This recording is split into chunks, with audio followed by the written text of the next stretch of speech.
ライオン神エスカノール様だ。震えるさ。 Hey guys, what's up? Welcome back to the channel. It's Critic Alex. And before we start today's coin shop video, I just wanted to let you guys know that there's this post here on the banner when you start. Wanted forum video contest. And if you read it, you basically have to make a guide about one of the demon death matches, and then you'll get 30 diamonds. So it's pretty cool. There's two top videos that get chosen. So I just wanted to let you guys know about that, because that's pretty cool. I like little contest community drives like that. CM Gold posted about it on the Netmarble forum, so you guys go check that out. And if you wanna, if you have any questions, I should say, about making videos, or if you need any help, I can do my best to help you. Just hit me up on Discord at Cynic Alex, and I'll try to help you guys out. So once we talk to Boobs over here, we will get into the topic of today. And this is a question that I get asked a lot, so I wanted to make a video about it, and it makes sense. Now, there are coin shop guides out there, of course, and I've also made a guide to all of the shops in the game, which includes the coin shop. But what I want to do instead is just focus on the platinum coin shop, because of course Star Platinum is the best of the stands. No, well, maybe, actually, now that I think about it. Well, maybe Golden Experience is the best. Anyways, or whatever's gold to win. Okay, so I'm talking about the platinum shop here because some of the best units in the game are in the platinum shop, and because platinum coins are so rare. So it's that combination of value and rarity that really makes it important for you to make the best possible decision on where to spend your coins. Obviously, yes, I'm a whale. I have tons of coins. I understand. Now, so we're just going to be talking about these characters here, and I'm going to also talk about some characters that are going to be coming into the future to the coin shop, because it's important for especially free-to-play and low-spending players to potentially start banking your platinum coins now. I know it sounds silly because we could be talking months down the road, but on the one hand, Global is catching up fast to JP. Like, we already have level 80, and on the other hand, we just don't know what the pattern is going to be, so we could get units a lot sooner or in a much different order than they were on JP, and that order could shuffle and include some coin shop units much sooner than others. So I'll mention those coin shop units of particular value and of particular highlight.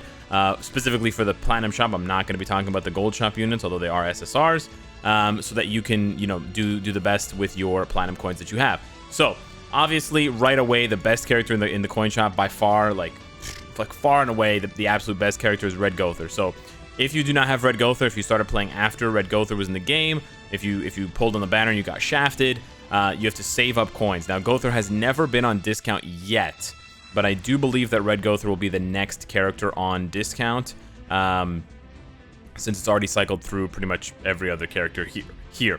So you can wait 5 days for Gowther to be to cost 5 platinum coins, or if you want, you can always just buy the character for 7. Obviously, it's better to wait and to get the character for 2 coins less, because you save 2 coins. It's just like an easy way to do math and then to save your platinum coins.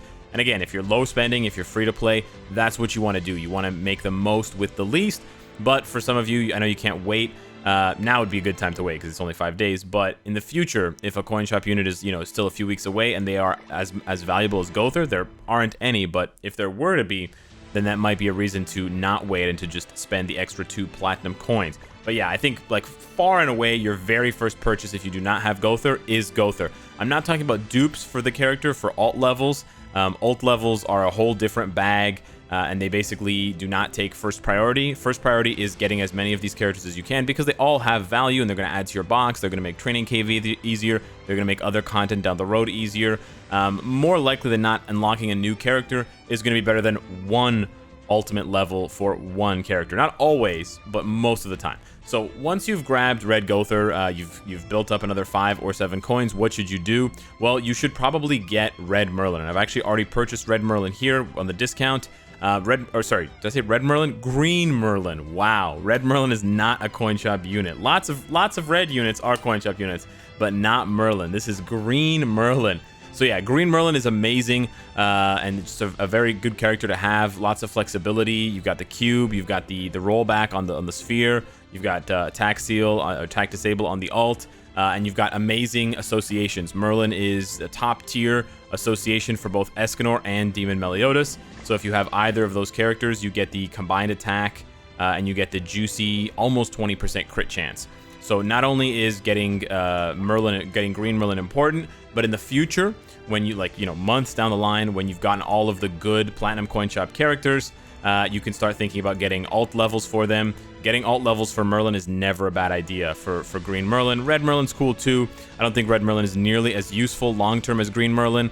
Red Merlin's basically like an upgraded version of Gustav, and you can't even get her from the coin shop for Platinum Coins, so I'm going to stop talking about her. But yeah, Green is just really, really valuable for, story content, final boss content, PvP. Her passive, of course, gives you an extra alt gauge at the beginning of the battle. So she's just such a strong, such a flexible unit. Not quite as valuable as Red Gowther, but honestly not that far behind. Really not that far behind. I think Green Merlin is still a little bit underrated on global. So yeah, I would say Red Gowther and then a little bit of a drop down and then Green Merlin. And then, honestly, on global, in my opinion, especially if you're a low spender / free to play, you can stop. And I know it sounds crazy, but you get Blue Dion and Blue King for free, so these would just be dupe levels. Green King is nice, but if you have other units for the Grey Demon and you're not having trouble with Grey Demon, or if you are more of a support team for Grey Demon and your friend or your Knighthood member runs the damage, you honestly don't need Green King. And I will, although I have Green King, I'll show you why you don't need Green King. Do you see this right here? I have an upgraded Green King. I left him at level 60, and he's never going to move because unless some new content comes out, because you don't even need him above level 60 for Grey Demon. I don't even need him for Grey Demon. It's nice, but you can run a support team for Grey Demon. You can run Red Gowther, you can run Halbram and Gil Thunder. This is like a full attack buff team. Or you could run Red Gowther, Green Merlin, and Gil Thunder. Or you could run Green Princess Eliz, Red Gowther, and Gil Thunder or Halbram. You run like a healer, the Gowther, of course, for the rank ups, and then the buffs, and you can honestly go faster. 2 teams running Green King goes more slowly than 1 team running Green King and 1 team running buffs and support. So Green King is a little bit overrated, I would say. On the other hand, for global, he was very hot when he first came out, but that's no longer the case. We're months away from that, and this game does move very fast with 1 update every week. So I think he has lost value. I wouldn't even put him next on the list after Green Merlin. After Green Merlin, I would put Green Bon. But even Green Bon, I would say you should really consider your options, especially if you're a low spending player. Green Bon, I barely use him anymore. He may be increasing in value a little bit because of Blue Melee, and especially if we get Blue Demon Melee. Especially if we get Blue Lilia, Mono Green, or a variation on Green Red might make a comeback in PvP to sort of counter the heavy blue presence. And the fact that he has Snatch and an insane AoE attack makes him very good. Like, he chops Blue Demon Melee down. I'm actually going to work on some PvP videos for it. But besides that, there's better farming units nowadays on global, especially Blue Demon Melee and always Hauser. So he's not as important for that unless you don't have any of those characters, but you can get Hauser for gold coins, so it should never be a problem. So yeah, I hesitate to recommend. After these 2 right here, I really do hesitate to recommend him unless you're swimming in platinum coins. It's nice to have the character for sure, but I don't think he's going to be essential to your team unless the PvP meta shifts dramatically. After Green Bon, then you have Red Demon Melee and Green King. Honestly, these 2 are pretty much, opposite sides of a coin. He's really good for the Crimson Demon and not much else, and Green King's really good for the Grey Demon and not much else. You could make like a meme team in mono green. You could make like a meme mono red team. You could run him as a sub in PvP because he comes in and he'll automatically have 50% more crit chance because of his passive. I mean, these characters are not bad by any means, but if you are a very, efficient player and you just want to make the most crucial purchases with your platinum coins, then these characters are probably not going to be high priority for you, and you may want to just continue saving, especially if you don't get that many platinum coins, right? You may want to continue, like, I don't know, you might have really trash luck when you're pulling, right? So you just don't get platinum coins.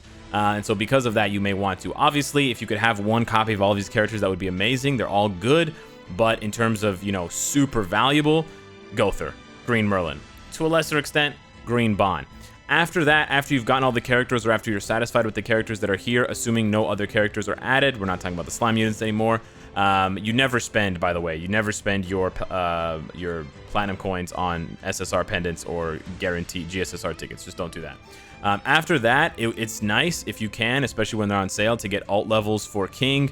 Dion is not as, I mean, Dion's ult is amazing, but she's just not as good in PvP long-term as King is. King has, you know, Petrify, he's got buffs to other fairies, so he'll always synergize with Helbram, Elaine, Gloxinia, etc. And he's got the Purify and the heal, so King is just like crazy. Both of their ults are amazing. King just adds way too much utility to a PvP team. You can put him on any PvP team and he will thrive, whereas Dion is basically just an alt rush comp and not much else, and she can't do anything besides attack, seal, rupture. I think it's rupture, and just damage. So yeah, getting ult levels for King is nice. Getting ult levels for Gowther is also nice, because although 1/6 Gowther doesn't hit very hard, when you get up there, it hits a lot harder, and it's not just the effect anymore. It's not just the depletion, but it actually starts to do very decent damage. And because it's an AoE, it's always got value. And then you could get alt levels for Merlin. That's what I did. I purchased Merlin here, and then I actually doubled down and purchased Merlin here because of that association that I showed you for Escanor and Blue Demon Melly. So with those characters out of the way, and with the dupe levels for ultimate moves and upgrading them from 1/6 out of the way, what else is coming in the future of the Platinum Coin Shop that you might want to stick around for, or you might want to save coins for until they pop up in the game? Well, take a look over here, and I'm going to go through a list of characters, and this list of characters is not in any particular order. I think it might actually be, no, it's almost alphabetical, but not quite. I'm not that smart. These are characters that will be coming to the coin shop in Global, if Global is going to follow the JP coin shop, and everything we've seen thus far does follow exactly the same as JP. So I would guess, my best guess would be that this is going to come true. However, we cannot, you know, I can't promise anything. We don't know what the Global devs are thinking, but assuming that it's going to be the same as it's been, you know, for the past few months since the game released in March, we will be getting eventually, not soon, but eventually we'll be getting Red Escanor. And you can see the value of the character here. I'm not going to go into detail about Red Escanor. You can read up about him on sdsgc.gg, and this website is amazing. It's you know, kept up to date by a lot of people, including Sekapoko, so they have like fantastic info. I'm always on this website checking stuff out. But if you want to save your platinum coins, Red Escanor is great for PvP. You can check him out. Red Gallon gets also added to the coin shop. Not a good unit, but if you're in love with Blue Gallon, I guess you get the cosmetics by ranking him up to UR. That's kind of a sad reason to spend platinum coins, but again, some people do that. I know some people, Sokudo, are already saving their platinum coins for Green Estarossa. Puru counter. So yeah, he does come to the platinum. He's in the platinum shop on JP, so he should be coming to the platinum shop on Global. Also an interesting character, an above average character for PvP, and he's a commandment, so you have that additional added flavor. Very, very cool character. Some people, you know, are diehard fans, so they'll be saving at least 4 or 5 coins in anticipation of him whenever he comes along. Red Melascula also gets added, also one of the 10 commandments. Not quite as good. I would say, like, you know, better than Gallon, but worse than Estarossa and Escanor. But she does have some value. She's an interesting character. She's got some cool animations. And then Red Gloxinia, and actually Nagato, I think I pronounced his name wrong. He made some cool PvP, some quite interesting PvP showcase videos on Red Gloxinia and why you might be interested. This Pierce Stick, very cool. It seals or disables rank 2 and 3 skill cards from being played for 1 turn. So it does get hard countered by level 1 King Purify, but otherwise it cucks a lot of teams. So it's hilarious to see in action, and it's got a really cool animation. Yeah, and so if you love Fairy, and if you love the comp, if you want to run that or whatever, I know some players out there do that, then you may want to start saving platinum coins for the eventual coming of Red Gloxinia. Now, the only other big difference I want to mention between Global and JP is that on JP, coin shop units get added to the coin shop, and they have not all the time, but some of the coin shop units, for example, Red Gloxinia was added, I think just a week or 2 ago, added for 10 coins instead of the 7 or the 5. It's 10, and then later on will be discounted to 7 or 5. That doesn't seem to be the case on Global. They seem to want to make every single character, even the coin shop units, into banners, and then later on release them in the coin shop. So that's basically just going to create a situation where there's a delay, because from when the character releases to when you'll be able to buy them in the coin shop, there's always going to be a 2 or 3 week, depending on the length of the banner, there will be a 2 or 3 week period where you won't be able to get them in the coin shop. But that 2 or 3 week period from when they're announced, the patch notes, whatever, will also give you time to start saving and start planning out. You know, if you do a couple pulls here and there or whatever, maybe you want to make a purchase, get some extra diamonds to do some pulls to maybe generate some coins. If you're not going to go deep on the banner itself, to then have the platinum coins ready for when the character finally does drop in the coin shop. So hopefully this has helped you out. I know the coin shop in global is pretty bare, but I get this question a lot. So yes, you should definitely, it's almost, you know, written out for you. 1, 2, and then a distant third, and then 4 and 5 are sort of bouncing around here. And then of course, dupes for the alt levels of the characters used the most, with most priority going to King, and then second for alt levels, and then second most priority going to either Gowther or Merlin, depending on whether you have the associations for them, i.e. Blue Demon Melee, Green Escanor, and then how often you use Gowther in PvP because of that AoE rewrite light alt. So with that being said, thank you so much for watching. Let me know what you want to see next on the channel. Subscribe if you're new, and I will see you in the next one. Take care.